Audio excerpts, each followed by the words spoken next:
Hi dears, welcome to English classes at RADHIKA. Today we are to discuss a very beautiful poem, The Peace of Wild Things, which is written by the writer Wendell Berry, who is a renowned writer, committed farmer, and environmental advocate from the United States.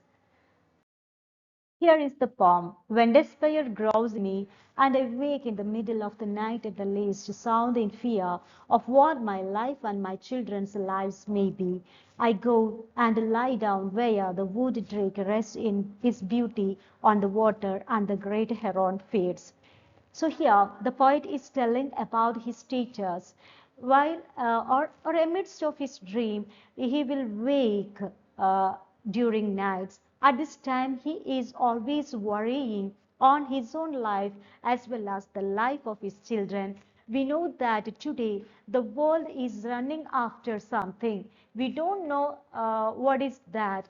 Maybe it is comfort, maybe it is power, or maybe it is some scientific comforts, or everything that is the world is now meeting a chaos. A lot of wars are going on. uh, Children are troubling in some areas of our world. So all these things are being happening in our day-to-day life. So the poet is telling that amidst of his sleeps, he will wake up and he will start worrying on his own life as well as the life of his children. Then I go and lie down where the wood drake rests in his beauty on the water. Then he will go to the place where wood drake means a male duck, rests in his beauty on the water, where the male duck is resting on water. Maybe it is a pond or maybe a lake. And the great heron feeds. Great heron is also a bird with big beaks. They are finding out their food. So he went to see all these things in nature.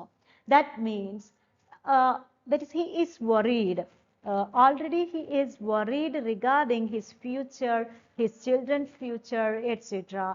Even or amidst of all these worries, he can find solace. Solace means that is comfort in the natural scene, or when he is in the lap of nature, there will be no more worries haunting him.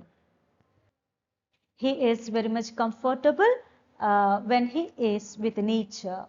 I come into the peace of wild things who do not tax their lives with the forethought of grief. I come into the peace of wild things. Wild things or forests or nature will always suit us or comfort us. So, who do not tax their lives with the forethought of grief. They are not at all giving us grief at all. I come into the presence of still water. So he is coming to the place where wood drakes are taking rest and herons are feeding. So he wanted to have the presence of still water. Water will be there, then only the drakes can rest, take rest, right?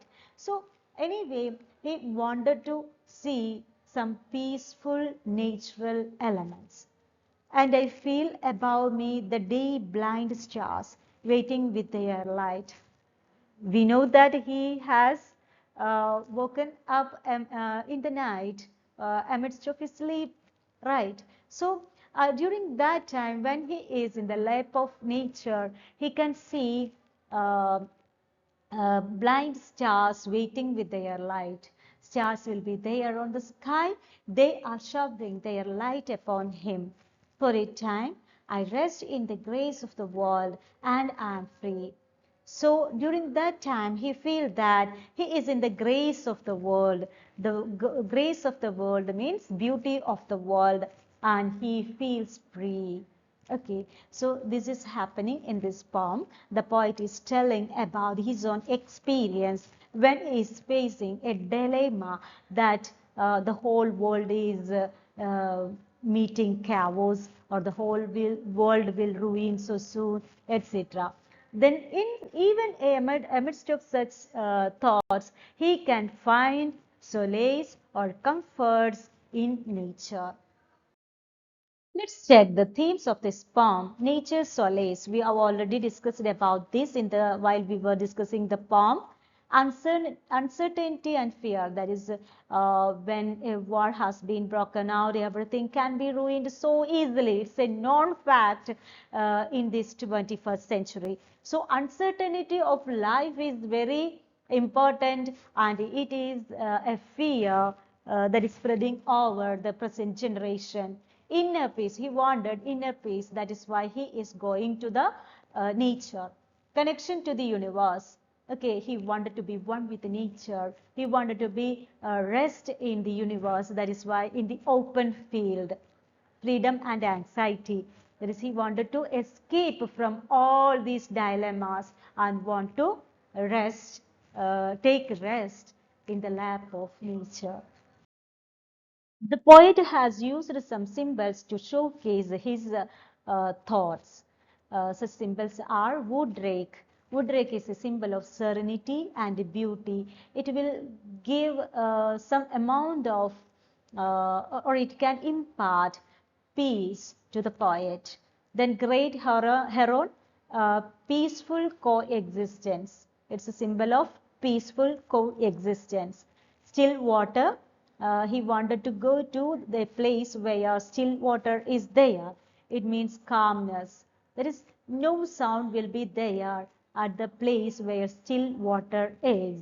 So reflection, one can see reflections. That is only in still water reflections will be there. So still water is a symbol of calmness and reflection. Deep blind stars, that means hope and guidance. We know that in the past, when the mariners were traveling through the sea, as there were no GPS system or there were no uh, compass, during that time they identified the um, direction by watching the stars. That is why guidance. They used the stars for guidance. Okay, so in that sense, this poet is also telling about or used stars as a symbol of hope and guidance. In order to make the poem more beautiful and more deep, the poet has used some poetic devices like imagery. A lot of images are there. Imagery means there is word pictures. By reading some words, we can imagine uh, the the picture. It has a picture like a calm water. Okay, wood rake are resting, herons are feeding. Okay, so these are word imagery. We can picturize the words. Then metaphor, that is metaphor means comparison. Okay, life to wild things. Then personification, stars are being personified. Personification means giving personal attributes or qualities to non-human things.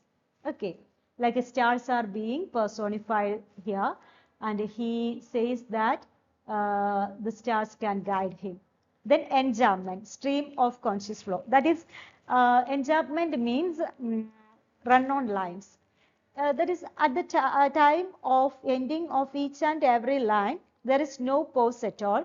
It is running into the next line.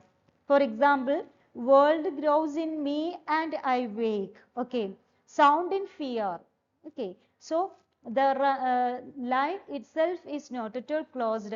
It is extending to the next line also. That is enjambment. So the poet has used such poetic devices to make this poem more beautiful as well as more attractive and deep in thought. After listening this video, read the poem once again and understand the meaning fully by understanding all the images, metaphors, enjambment, and all the poetic devices. Okay, thank you. Bye-bye. Have a nice day.